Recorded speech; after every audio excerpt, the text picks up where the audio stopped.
Hey guys, what's up? This is Siri Productions and I'm Shivam Sinha, and today I'm going to be teaching you about acids, bases, and salts in chemistry. It's a very important part and I'm just going to get into it. I'm going to start by teaching you pH. Nah, just playing around with you guys. Today in this video I actually want to talk to you about iOS 5, some great news that's happening around, including when the Untethered Jailbreak is coming out, and about a bit of our Siri and much more things. Can you imagine? Me, chemistry. Wow. Well, what I want to really talk to you is not the features of iOS 5 that I think you already know. Plus, there's about 10 billion videos on YouTube already covering that, so I really don't want to get into that. I want to get into the jailbreaking part of that.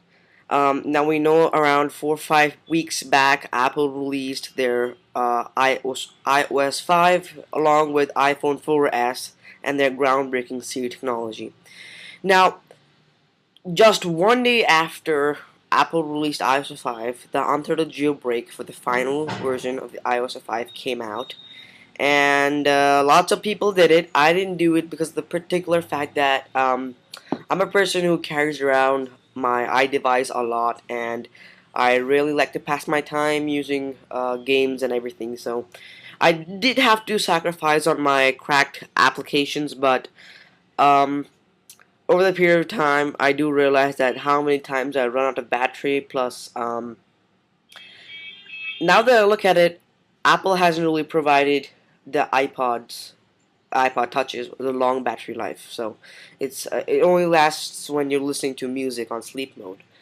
However, the gaming part consumes a lot of battery, and I really didn't want to get it closed and then plug it into my computer and reboot it. If you had to do that, Apple would have never included the power button on the iPod Touch, so I find that completely useless, and I really don't want to do it. However, if you're a person who cannot wait for the jailbreak, until the jailbreak coming out, there is good news that the semi-untethered jailbreak has been released by Big Boss, and it was updated just 2 days after it was released. Now, what the drawbacks of this semi-untethered jailbreak was, first of all, you had to untether your device and then install that. I can't really say it's a tweak, but I'll just call it a jailbreak tweak. Yeah, a jailbreak tweak from Cydia itself, and it will.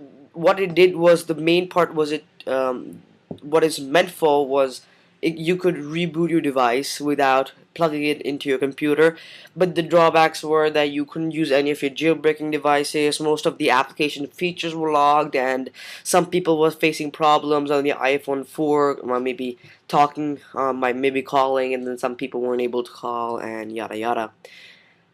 Now, the updated version allowed you to use the basic functions of your iPhone or your iDevice, and it still didn't allow you to use the jailbroken device. And henceforth, I didn't do it because um, uh, uh, just in case it fails and it bricks or blocks my iPod Touch, I'm gone. So I didn't take the risk, and many people aren't. So I am thinking that should be it.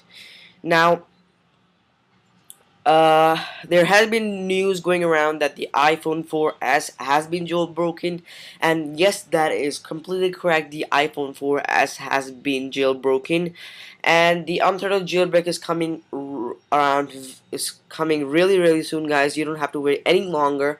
Now, my new estimated dates are around the end of November, the end of week of November to the first 2 weeks of November. Sorry, the end weeks of October and the first 2 weeks of November. I think after that, that'd be the deadline, and there's definitely something wrong.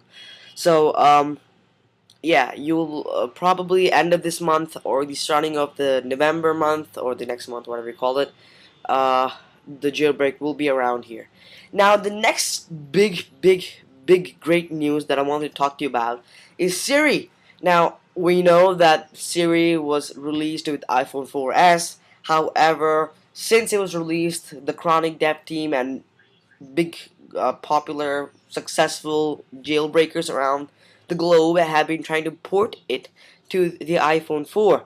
Now that has worked, and I have a video proof to show you that. I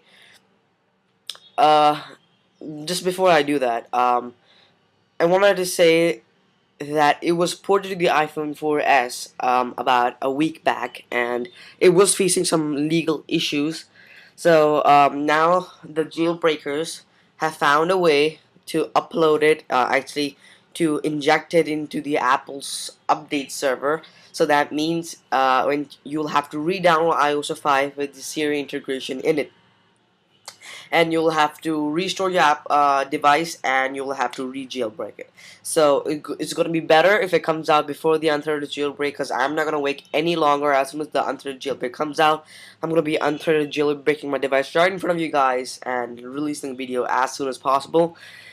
And Siri, well, I'll probably have to restore and redo it, and that's not a problem for me, but then it might be a problem for other people.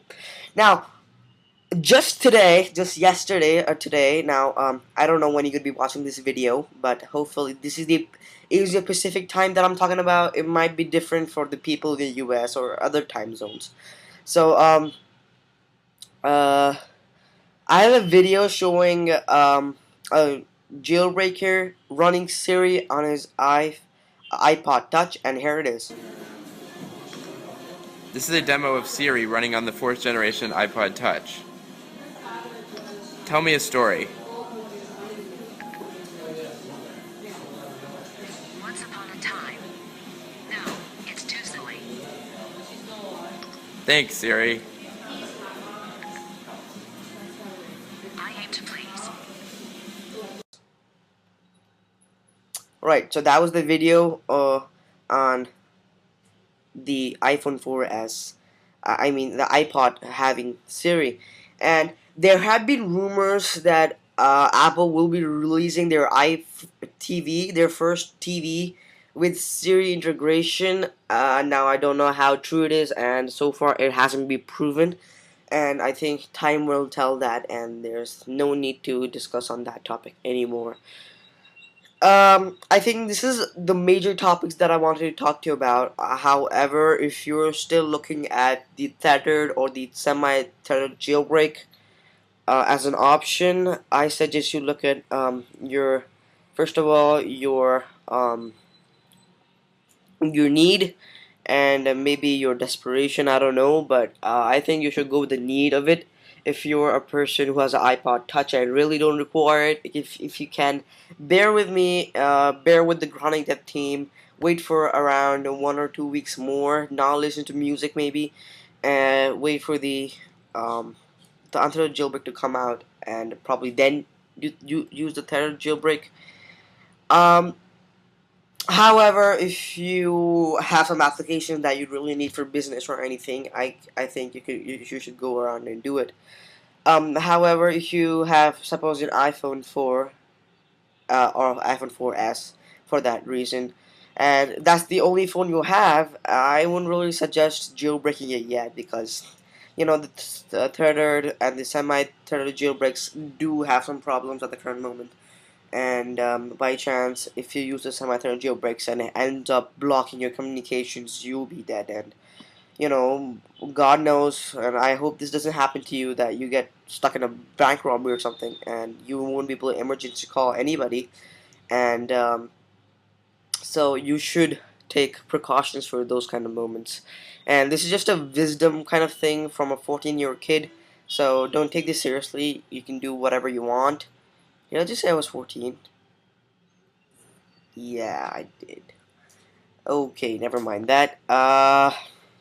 So I honestly trying to help you guys, and the rest part is yours. So I'll be leaving you guys now, and the next video is probably gonna be the jailbreaking of the iOS 5 for all devices.